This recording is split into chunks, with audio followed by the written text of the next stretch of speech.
நிதியமைச்சர் நிர்மலா சீதாராமன் தனது பட்ஜெட்டை தாக்கல் செய்து முடித்திருக்கிற சூழலில் அது குறித்து தமது கருத்துக்களை பகிர்ந்து கொள்வதற்காக பொருளாதார நிபுணர் திரு ஆனந்த் ஸ்ரீனிவாசன் நம்முடைய இணைகிறார். அவரிடம் பேசலாம்.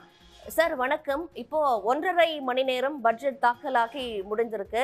இப்போ இந்த பட்ஜெட் அறிவிப்பிலிருந்து டேக்அவே அப்படின்னா நீங்க எதையெல்லாம் குறிப்பிடுவீங்க?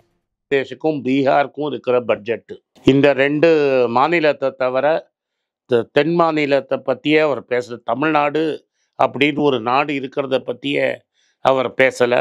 மாண்புமிகு முதலமைச்சர் ஸ்டாலின் நியாயமான கோரிக்கையை வச்சுருந்தாரு. அதாவது ஆல்ரெடி அனௌன்ஸ் பண்ண ப்ராஜெக்டுக்கு காசு கொடுங்க, சென்னை மெட்ரோக்கு சேர வேண்டிய காசை கொடுங்கன்னு. அந்த காசை கூட கொடுக்கறதா இந்த பட்ஜெட்டில் இல்லை. பட்ஜெட்டில் தமிழ்நாடுங்கிற வார்த்தையே இல்லை. ஒன்று. ரெண்டாவது, ரயில்வேஸில் வாரத்துக்கு ஒரு ஆக்சிடெண்ட் ஆகி பல பேர் இறந்துட்டு இருக்காங்க. ரயில்வே பட்ஜெட்டையும் ஜென்ரல் பட்ஜெட்டையும் சேர்த்து மர்ஜ் பண்ணாங்க. ரயில்வே அப்படின்னு ஒரு வார்த்தையை கூட அம்மையார் பேசலை. இவ்வளோ பேர் இறந்தது கூட அர்த்தம் இல்லாமல் பண்ணிட்டாங்க. 2. மூணாவது, ஒரு சைடில் 17,500 நியூ டேக்ஸ் ரெஜீமில் மட்டும் கொடுத்துட்டு 300 சைடில் லாங் டேர்ம் கேபிட்டல் கெயின்ஸ் அப்படின்னு, இப்போ நீங்கள் வீடு விற்றா, தங்கம் விற்றா, ஸ்டாக்கில் விற்றா, மியூச்சுவல் ஃபண்டு, உங்கள் சேமிப்பில் எதை விற்றாலும் டேக்ஸை ஏற்றிருக்காங்க. எஸ்பெஷலி ரியல் எஸ்டேட்டில் நீங்கள் ஒரு வீடை விற்று இன்னொரு வீடு வாங்க போனோம்னா டேக்ஸை பயங்கரமாக ஏற்றிருக்காங்க. இது ரியல் எஸ்டேட்டுக்கும் கன்ஸ்ட்ரக்ஷனுக்கும் ரொம்ப மோசமான பட்ஜெட் அதுக்கு. ஆனால் இன்னொரு விதத்தில் பார்த்தீங்கன்னா இந்த பட்ஜெட்டில் பாசிட்டிவாக நடுத்தர வர்க்கத்துக்கு பண்ணியிருக்கிறது, தங்கத்தின் மேலே இருக்கிற டேக்ஸை ஒரு 400 குறைச்சிருக்காங்க. 24 கேரட் கோல்டில், 22 கேரட் கோல்டில் 300 350 குறைஞ்சிருக்கும். இந்த சைடில் கொடுக்குற மாதிரி கொடுத்து இன்னொரு சைடில் எடுக்கிற மாதிரி எடுத்துட்டாங்கிறது தான் இந்த பட்ஜெட்டோட தாத்பரியம். அதே நேரத்துல வரும் ஆண்டுகள்ல அரசு முன்னுரிமை செலுத்தும் அம்சங்கள் அப்படின்னு 9 விஷயங்களை குறிப்பிட்டிருந்தாங்க. விவசாய உற்பத்தி திறன், வேலை வாய்ப்பு மற்றும் திறன் வளர்ப்பு, மனிதவள மேலாண்மை உட்பட்டு அடுத்த தலைமுறைக்கான சீர்திருத்தங்கள் அப்படின்னு 9 அம்சங்கள்ல குறிப்பிட்டிருக்காங்க. அப்போ இதையெல்லாம் ஒரு சாமானியன் வாழ்வுல என்ன விதமான தாக்கத்தை ஏற்படுத்தும்? ஏழைகளுக்கான அம்சங்களா? ஒண்ணுமே இல்லையே. இதுல புதுசா வேலைக்கு சேர்ந்தா 15,000 கொடுக்குறோன்னு இருக்கு. இன்னைக்கு நான் வேலைக்கு சேர்ந்தேன்னா எனக்கு 3 டர்ன் இல்லை 3 இன்ஸ்டால்மெண்ட்டில் எனக்கு 15,000 கொடுப்பேன் அப்படின்னு இருக்கு. அது வேலை சேர்ந்தேன்னா. நான் வேலைக்கு சேர்றதுக்கு என்ன பண்ணியிருக்கிறீங்க? ஒன்றும் பண்ணலையே. சிறு தொழிலுக்கு ஏதாவது செஞ்சீங்களா? சிறு தொழிலுக்கு என்ன சொல்கிறீங்க? நாங்கள் இன்னும் கடன் கொடுப்போம். அதுதான் 10 வருஷமாக சொல்லிட்டு இருக்கீங்களே.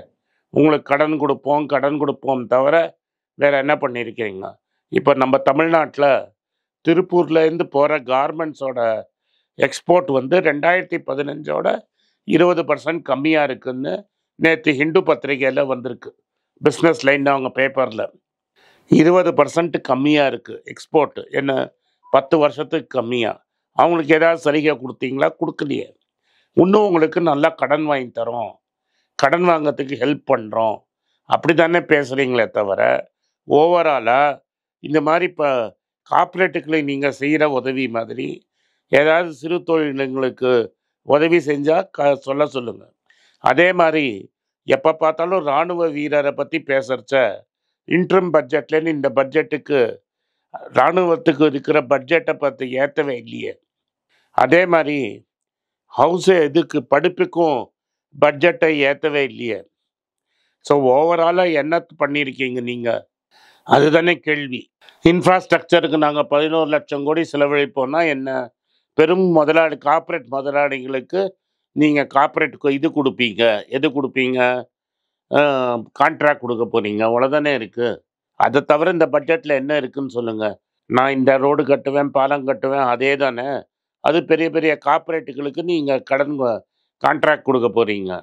அதை தவிர வேறு அதுக்கப்புறம் நீங்கள் ஒரு நடக்கிறதுக்கு 2 குச்சி தேவைப்படுது. ஒன்று ஜேடியு, இன்னொன்று தெலுங்கு தேசம்.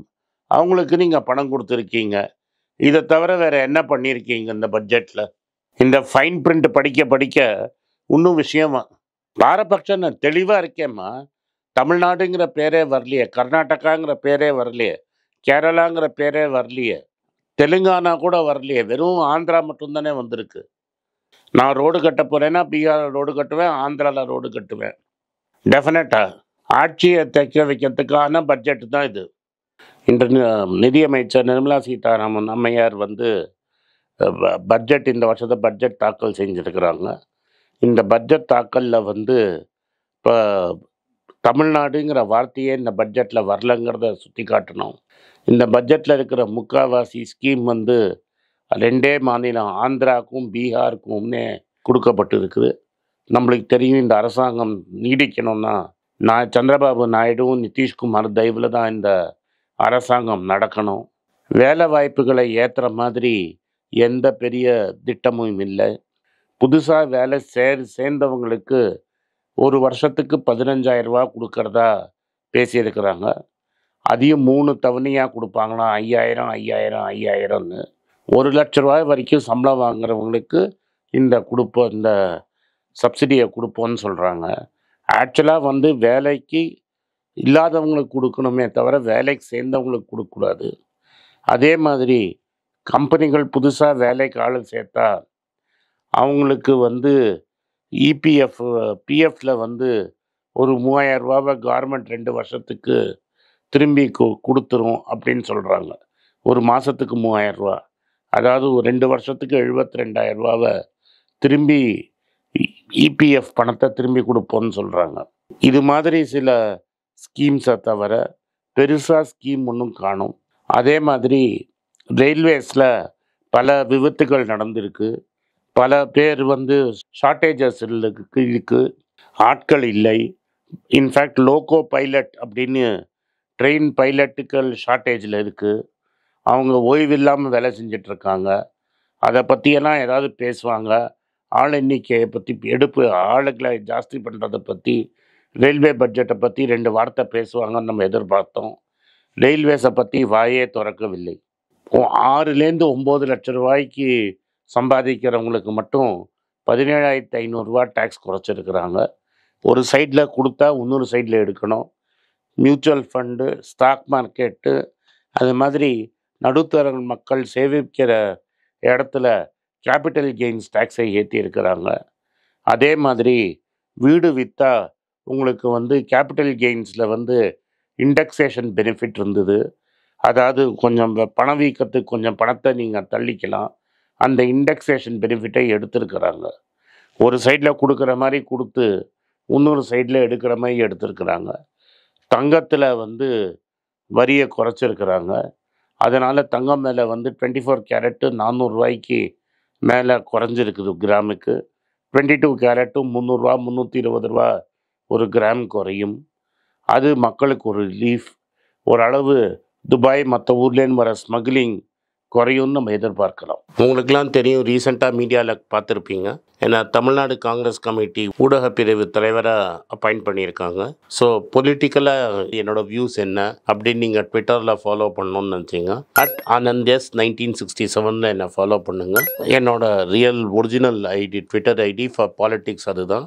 ஸோ பாலிட்டிக்ஸ் சம்மந்தப்பட்ட என்னோட எல்லா ஒப்பீனியன்ஸ், வியூஸ் எல்லாமே அதில் வரும். அதில் ஃபாலோ பண்ணுங்கள். நன்றி, வணக்கம்.